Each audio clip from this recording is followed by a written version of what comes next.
ऐ पैगंबर,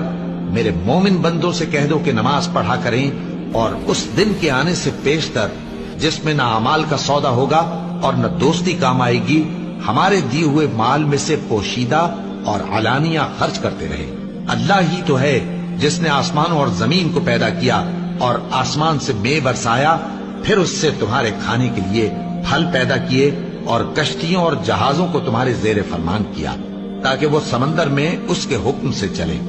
और नहरों को भी तुम्हारे जेर फरमान किया, और सूरज और चांद को तुम्हारे लिए काम में लगा दिया कि दोनों दिन रात एक डगर पर चल रहे हैं, और रात और दिन को भी तुम्हारी खातिर काम में लगा दिया,